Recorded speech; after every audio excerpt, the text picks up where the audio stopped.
অবশেষে গৃহীত হলো তাপস রায়ের ইস্তফাপত্র। বৃহস্পতিবার দুপুরে বিধানসভার স্পিকারের কাছে ফের ইস্তফাপত্র জমা দেন সদ্য বিজেপিতে যোগ দেওয়া তৃণমূলের প্রাক্তন বিধায়ক তাপস রায়। স্পিকার বিমান বন্দ্যোপাধ্যায় তা গ্রহণ করেছেন। বিধানসভা থেকে বেরিয়ে নতুন রাজনৈতিক অধ্যায়ের জন্য শুভেচ্ছা প্রার্থনা করেন তিনি।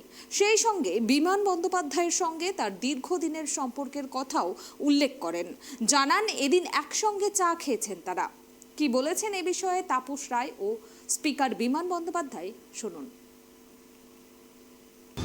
মানে টাইপ করা যায় না, হাতে লিখেই দিতে হয় এবং কারণ দর্শানোও যায় না।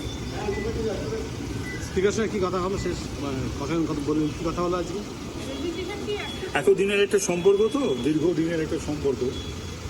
1985 সালে আমরা একসঙ্গে কাউন্সিলর ছিলাম। দীর্ঘদিনের একটা আমার সঙ্গে সম্পর্ক। চা খেলেন একসাথে? হ্যাঁ, চা খেলাম। যে পদত্যাগপত্র তাপস রায় দিয়েছিলেন, গতকাল উনি লিখিতভাবে নিজের হাতে লিখে পদত্যাগপত্র জমা দিয়েছিলেন। আমি তাপস রায়কে জিজ্ঞাসা করাতে উনি বললেন উনি স্বেচ্ছায় দিয়েছেন, এটা কারোর দ্বারা প্রভাবান্বিত হয়নি এবং কারোর কোনো ভীতি প্রদর্শনের কাছে উনি মাথা নত করেননি এবং উনি স্বেচ্ছায় স্বতঃপ্রণোদিতভাবে এই পদত্যাগপত্র দিয়েছেন এবং আমি এটা গ্রহণ করেছি স্যাটিসফাইড হয়ে যে ইট ওয়াজ ভলান্টারিলি সাবমিটেড। কিছু বললেন? অনেক দেখা হলো আজকে। বললেন আমরা দীর্ঘদিন কাজ করেছি একসঙ্গে, বিধানসভায় ছিলেন, এইটুকুই আর কি বলবো। এর বাইরে আমার কিছু বলার নেই ভাই।